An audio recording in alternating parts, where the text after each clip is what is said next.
Para mí poder conversar con la comunidad en este momento interesante, porque como ustedes saben, la pandemia del COVID-19 nos atrapó a todos sin darnos oportunidad a preparación, no nos dio aviso. Así que estamos en medio de una situación totalmente nueva, que como insisten los opinólogos en todas las redes y en el mundo, nos cambió la vida y no vamos a ser igual después de esta. Pero lo único que nosotros sí podemos asegurar que Dios es el mismo. Y eso es obvio que nos da la tranquilidad de que independientemente de que para nosotros la alfombra se nos haya movido un poco, el Dios en quien nosotros estamos sustentados no se movió de su lugar ni cedió en su poder y su control sobre la realidad y sobre el mundo y sobre nosotros. De manera tal que lo que nosotros podemos hacer en situación como esta es seguir confiando en Él y descubrir cuáles son las nuevas características de la misionología de la iglesia local en una situación como la presente, por si se extendiera más allá de lo que nosotros estamos esperando, y cómo vamos a hacer misión como iglesia posterior a la pandemia. Y quiero justamente hablar en esa dirección. Y me gustaría, Fidel, que me dieran permiso para compartir desde la pantalla las ideas que quiero compartir en esta mañana. Ok, de acuerdo. Ok, está ahí. Sí, se ve, se ve. Sí. Poder hacer misión desde la iglesia local en medio de la pobreza y en medio del dolor y la desesperanza que causa la pandemia del COVID-19 es una responsabilidad de cada uno de nosotros. Nosotros tenemos que descubrir cómo vamos a hacer misión en medio de este dolor, en medio de esta incertidumbre, sin perder la naturaleza de iglesia y sin perder inclusive nuestra propia salud en medio de la demanda que recibimos de la salud de los otros. Es decir, ¿por qué razón? Miren, porque el propósito de la iglesia local, de la iglesia de Cristo en su versión iglesia local, es de carácter pedagógico. ¿Qué significa esto? Miren, nosotros por años habíamos estado reuniéndonos domingo tras domingo sin faltar en un espacio todos juntos. No nos dábamos cuenta que lo que nosotros estábamos aprendiendo al reunirnos como grupo total es que un día podíamos hacer esa misma reunión en pequeño desde nuestra casa y usando otros medios que no son los tradicionales, pero con el mismo contenido: el compañerismo, la adoración, el servicio a los demás, el engrandecimiento del nombre de nuestro Señor y Salvador Jesús. Ese propósito pedagógico cabe que nosotros lo reconozcamos, porque muchas de las cosas que nosotros hacemos en pequeño en la iglesia local se pueden hacer de manera grande cuando cada uno de nosotros asume el compromiso que como iglesia hemos asumido. Me explico. Si tú eres una iglesia, somos una iglesia que mostramos preocupación, vamos a decir, por un sector vulnerable de la población, como son los ancianos, y tú tienes un albergue, posiblemente como iglesia, tú puedes tener 12, máximo 15 ancianos en un lugar cómodamente. Pero en la República Dominicana y en Santo Domingo, que es el lugar donde servimos, hay más de 15 ancianos en condiciones vulnerables. Nosotros no lo podemos atender a todos como iglesia institucional. Ahora, si cada miembro de la iglesia asume la responsabilidad que donde haya un anciano, al menos un día a la semana o 2 días a la semana, yo me comprometo a llevarle el alimento, o yo me comprometo a ir a limpiarlo y a ir a cambiar su sábana, la posibilidad de que nosotros podamos servir a una mayor cantidad de ancianos es mayor. ¿Por qué? Bueno, porque cuando la iglesia asume un ministerio de manera particular, lo que le está enseñando a la membresía en sentido colectivo, que esa es nuestra pasión como iglesia, y que todos los miembros de la iglesia, aunque no estén funcionando en el ministerio institucional, lo pueden hacer en el ministerio desparramado de la iglesia. Ese sentido pedagógico nosotros tenemos que encontrarlo en este momento y de preguntarle a Dios, ¿qué es lo que tú nos estás enseñando en medio de esta situación? Porque si bien es cierto que es de carácter pedagógico el trabajo y lo que hace la iglesia local, la salud está vinculada a la misión. ¿Y qué significa esto? Bueno, que los líderes que están llamados a servir, que están llamados a cuidar la grey y alimentarla en situaciones como la que estamos, tienen que asegurar que estén sanos para poder servir. Es decir, nosotros como iglesia servidora, como iglesia que quiere hacer misión en medio del dolor, nosotros tenemos que ser cuidadosos de nuestra propia salud, porque lo que se comparte es la salud, lo que se distribuye es la riqueza, no la pobreza ni la enfermedad. Por lo tanto, nosotros nos sanamos para seguir sirviendo. Si Dios hasta este momento, como oraba el hermano Santana, de que gracias a Dios no hemos tenido un solo caso de los miembros de la iglesia afectados con la pandemia, la verdad es que nosotros somos una iglesia que está llamada entonces a ser una servidora, porque ha demostrado que se ha cuidado y que ha sido protegida. En tal sentido, nosotros nos sanamos para seguir sirviendo. Y lo otro es que nosotros tenemos que aprender a guardarnos para después salir al ruedo.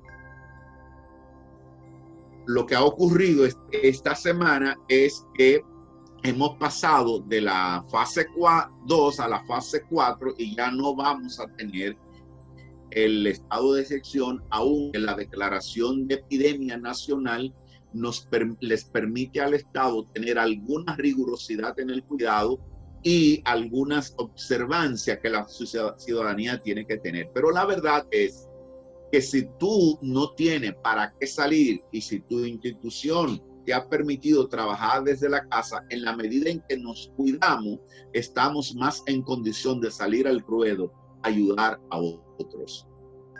Lo que está ocurriendo, como hay algunos memes puestos en las redes, no es que el COVID se ha ido, sino que nos han dado permiso para salir a buscarlo a la calle. Por lo tanto, mantenernos sanos nos da la obligación de nosotros estar prestos para ayudar a otros. En ese sentido, nosotros tenemos que ver cómo se maneja Jesús en medio de una situación de dolor. En Mateo capítulo 14, versos 13 al 14, dice que cuando Jesús recibió la noticia, refiriéndose a la muerte de Juan el Bautista, se retiró él solo en una barca a un lugar solitario. Las multitudes se enteraron y lo siguieron a pie desde los poblados. Cuando Jesús desembarcó y vio a tanta gente, tuvo compasión de ellos y sanó a los que estaban enfermos. Jesús recibe una noticia,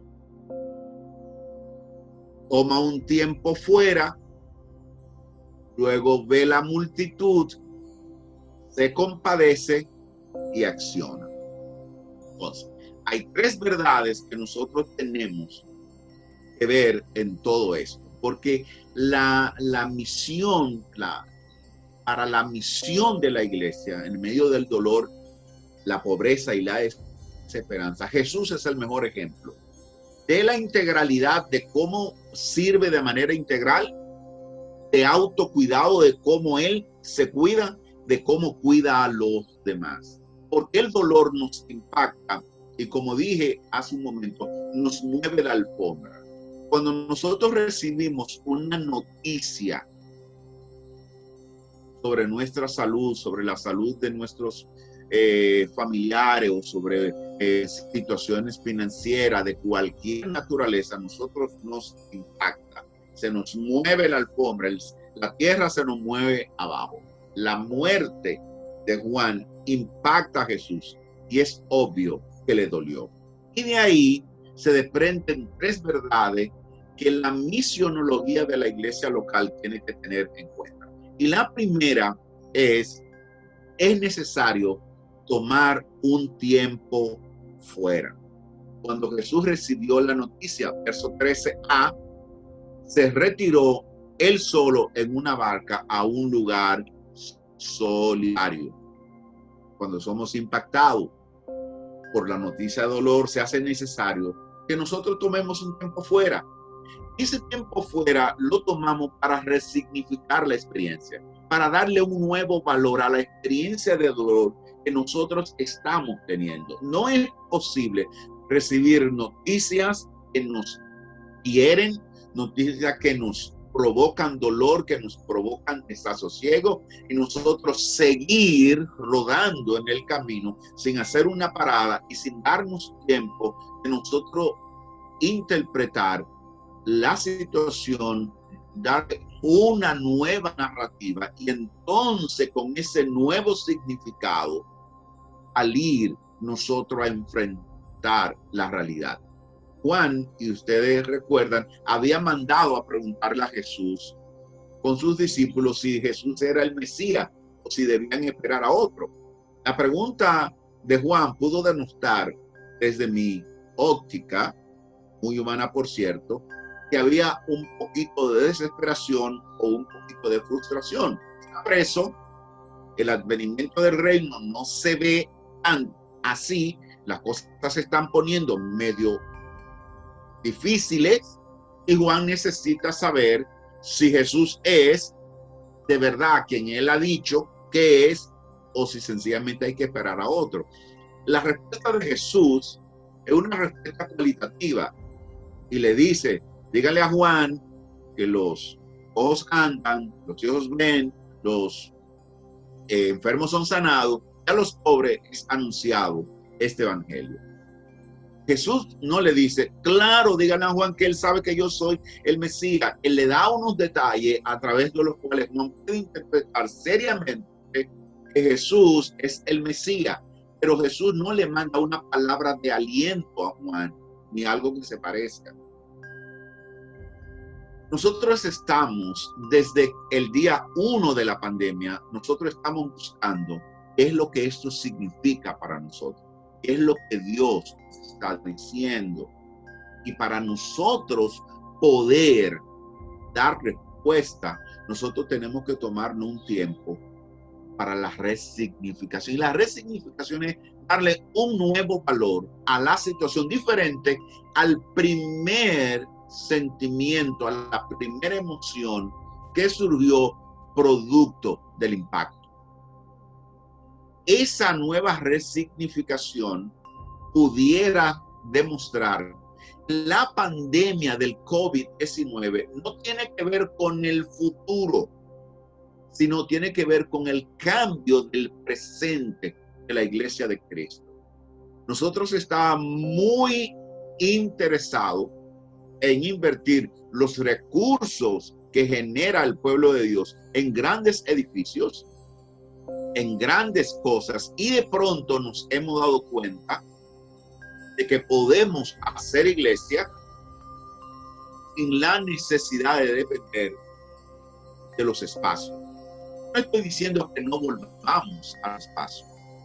Lo que estoy diciendo, este dolor que nos provoca la pandemia hace que nosotros hagamos una mirada y resignifiquemos la manera en que nosotros hemos estado haciendo iglesia y hemos estado haciendo misión. Una iglesia con un edificio muy grande, que si no prenden los aires se dañan, que requiere de mucho mantenimiento, en esta coyuntura la está pasando muy difícil. Entonces, hay que preguntarse, ¿qué es lo que el Señor nos está diciendo con relación al presente? Yo sé que muchos de nosotros nos hemos ido a la parte muy apocalíptica y hemos comenzado a pensar que estamos en el final del tiempo. No estoy diciendo nada que eso no sea. Lo que estoy diciendo, antes que ver el final de los tiempos, la iglesia tiene que ver cómo servir en el presente.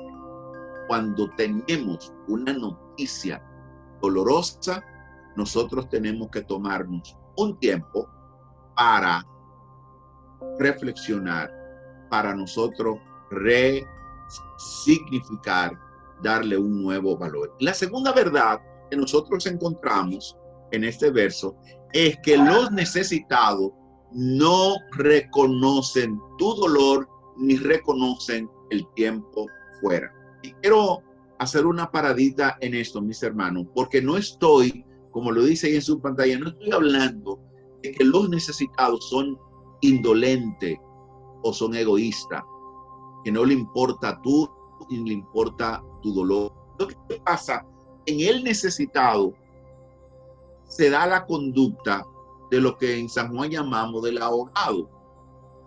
Otros llaman el pataleo del ahogado, y en estos días la expresión ha surgido mucho, yo no sé por qué. Pero cuando alguien se está ahogando, no quiere ahogar a las rescatistas que vienen en auxilio de él. Sencillamente necesita respirar, y automáticamente cuando siente a alguien al lado de él, se agarra de él y lo hunde para él poder sacar la cabeza y respirar. Los necesitados no van a evaluar que tú estás adolorido, que tú estás pasando por una situación de angustia. Ellos son necesitados y ellos van a ir detrás de ti, van a ir en tu búsqueda, van a tocar la puerta porque ellos entienden que tú eres la persona que le puede resolver su necesidad del momento.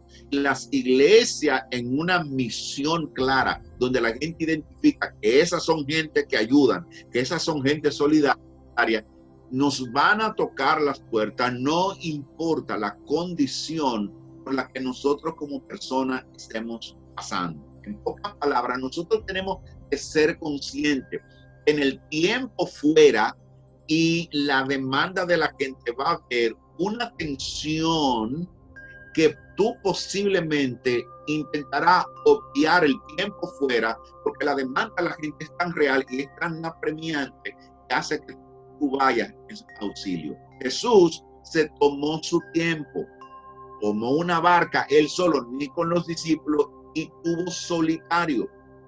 En ese tiempo, él pudo reflexionar. La gente se dio cuenta de que se había ausentado y posiblemente se dio cuenta también de que habían matado a Juan el Bautista, que era un primo hermano de Jesús. Pero ellos no tienen que ver con eso. Ellos están pensando en su necesidad. Sencillamente, ellos caminaron a encontrarse nuevamente con Jesús. La gente vendrá a nosotros en cualquier momento, sin importar la situación por la que nosotros estemos pasando. Conozco de gente que en medio de funeraria se han acercado a los pastores para plantearle un problema, teniendo el pastor una persona, un familiar, un ser querido ahí en un ataúd. Porque la gente, cuando tiene su necesidad y se da cuenta que tú eres quien se la puede ayudar a resolver, no importa tu dolor. Es bueno que sepamos eso. La gente va a demandar, va a buscar, independientemente de que sean conscientes que nosotros estemos atravesando o no una situación. Y la tercera verdad es que nosotros no podemos perder la compasión. Fíjense el verso 14, cuando Jesús desembarcó y vio tanta gente, tuvo compasión de ellos y sanó a los que estaban enfermos. Ese es el gran desafío de estar sano para sanar. Y es uno de los mayores peligros al equipar a la gente en la iglesia para el servicio. Bien, la pandemia ha cobrado vida, ha cobrado empleos, ha cobrado negocios, ha llevado a la quiebra financiera, ha roto familias, de manera que todos nosotros podemos centrarnos en nuestros asuntos personales y la justificación no requiere de mucho esfuerzo.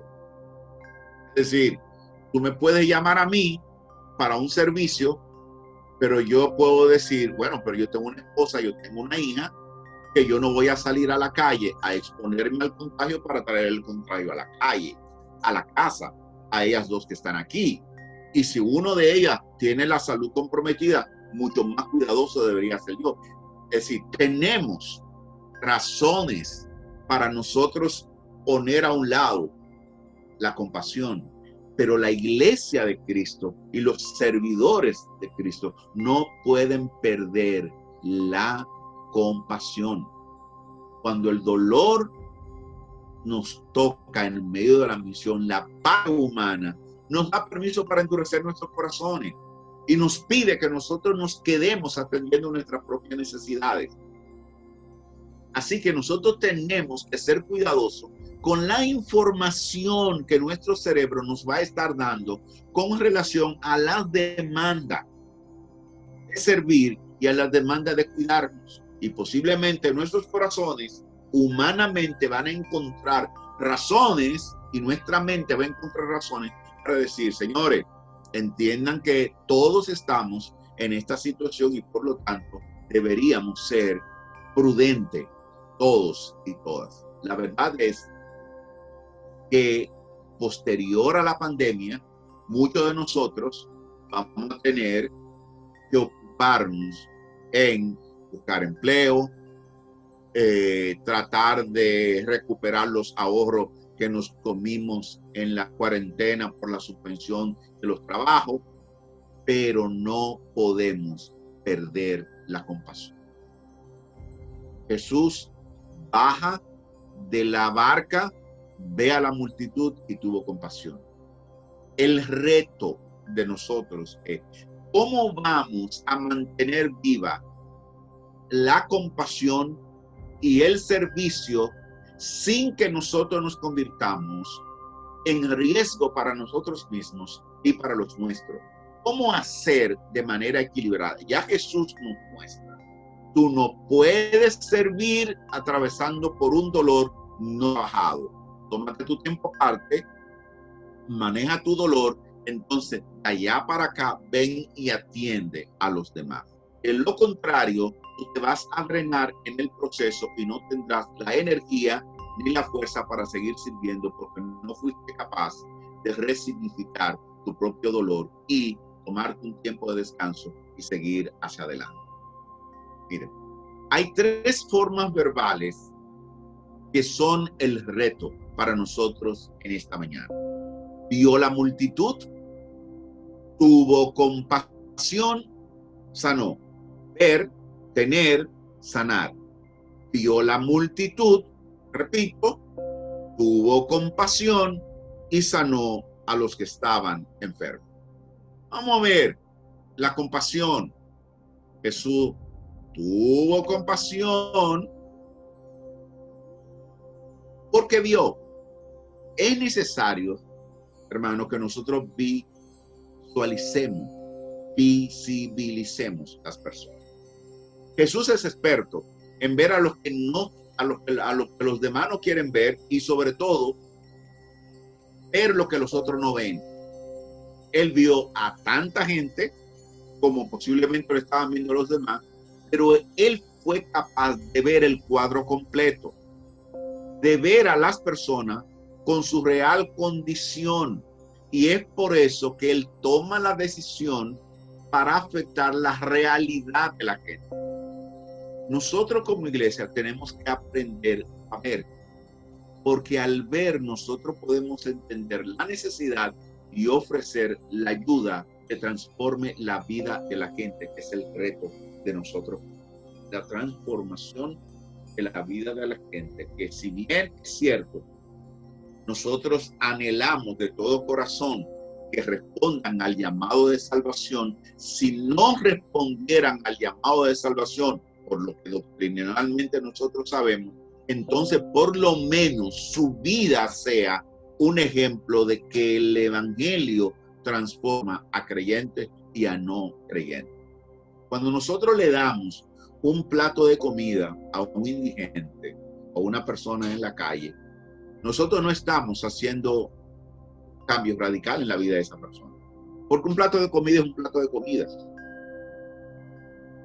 Ahora, lo que nosotros, la verdadera importancia de darle un plato de comida a un indigente, es que nosotros le estamos diciendo que para nosotros Él no es invisible, Él es visible, Él es una persona. Y cuando nosotros le damos el plato de comida, se lo estamos dando a Francisco, se lo estamos dando a José, se lo estamos dando a Pedro, se lo estamos dando a una persona. Le estamos demostrando que esa persona, que él como persona, es importante para nosotros. Y él tiene que ver que esa importancia se la está dando Cristo a través de nosotros. Jesús vio la multitud y por verla y descubrir la realidad por la que estaban, por el estado de salud que estaban, Jesús toma la decisión. Por eso nosotros tenemos que ser insistentes y persistentes en observar, en aprender a ver la gente, en aprender a poder destacar en medio del grupo quiénes son los que están necesitados. Insisto siempre en que doña Estela, Jocelyn, mi esposa, tiene una capacidad para ver a gente que yo la envidio. Muchas veces yo saludaba a la gente un domingo después de la iglesia y cuando íbamos de camino, Jocelyn me decía, negro, ¿tú no te fijaste como que fulano estaba muy triste hoy? Honestamente, yo lo saludé, pero lo vio triste. ¿Tú no crees como que deberíamos llamarlo? Y en efecto, casi siempre, voy a decir, por decir uno, más del 90% de las veces que nosotros tomamos la decisión de llamar a alguien, porque ella me dijo que le vio un rostro triste o lo vio preocupado, era cierto que había algo que necesitaba de atención particular. Ver, aprender a ver, desarrolla una sensibilidad en nosotros que debemos tener presente. Tuvo compasión. Jesús no solo vio o reconoció a la gente, sino que tuvo compasión de la gente que él estaba viendo. Ese paso entre la visión comprometida a la compasión es un trayecto corto, pero intencional. Yo tengo que estar dispuesto a ver y a comprometer mi acción a partir de lo que yo veo. Nunca tendré pasión si no somos capaces de ver con los ojos de Cristo, no con los ojos de mi visión de vida, de lo que yo creo de la vida o de lo que creo acerca de la misión, sino con los ojos de Cristo, porque ese tránsito es que determina la calidad de lo que yo haré. Si yo soy capaz de tener compasión producto de lo que veo, entonces yo podré accionar. Si en este proceso yo no estoy observando, no estoy viendo, porque la verdad es que hemos tenido dificultades para las reuniones físicas. Gracias a Dios tenemos ahora este medio en el que podemos juntarnos y vernos. La verdad es que entonces llamemos a las personas, llamemos a nuestros relacionados, porque una llamada detenida con las preguntas adecuadas puede ser también una manera de ver.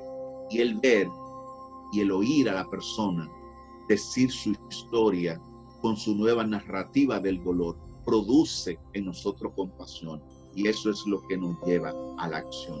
Sanó a los que estaban enfermos. Sanar a esa multitud en medio de su dolor es la señal de que Jesús había sanado. El dolor de la muerte de Juan estaba ahí ciertamente. Él redimensionó y ahora él puede sanar a otro porque él está sano. Jesús aprendió, entendió la misión desde la perspectiva del que envía y no del enviado. Nosotros estamos llamados a hacer la voluntad de Dios, lo que Él nos llamó a hacer, independientemente de lo que nosotros querramos hacer, nosotros nos parezca bonito. La misionología en el dolor, la pobreza y la desesperanza que produce la pandemia no excluye la sanidad del misionero, la da por sentado. Nosotros tenemos que mantenernos sanos para nosotros poder sanar a los otros. Señores, lo que viene para la República Dominicana, no importa cuál sea el resultado de las elecciones, va a ser el destape de una situación y de un colapso del sistema sanitario en todas sus partes. Si bien es cierto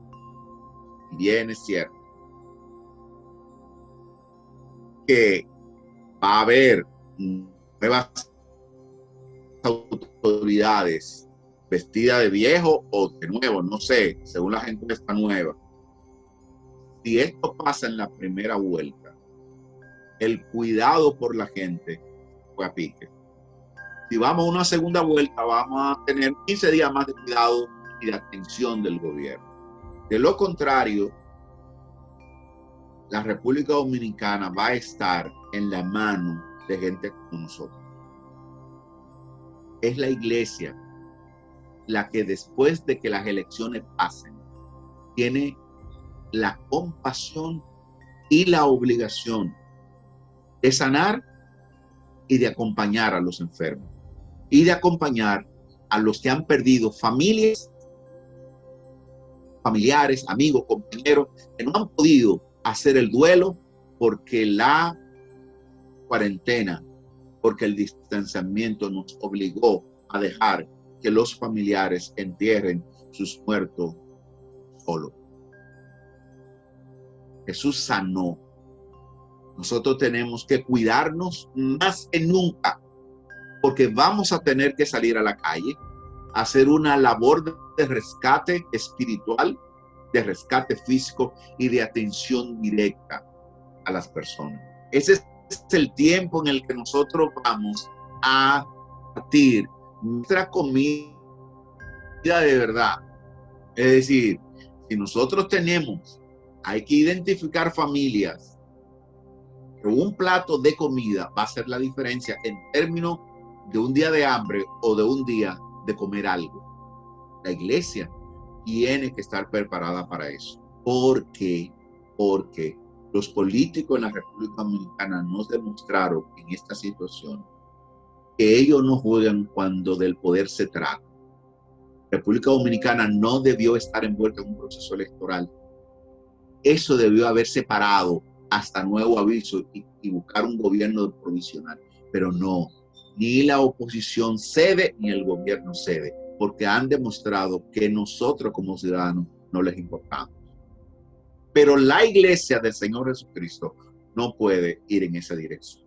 Así que el reto de nosotros es mantenernos sanos para poder seguir sanando a otros. Llegamos a algunas preguntas de reflexión con el interés de que aquí participemos todos.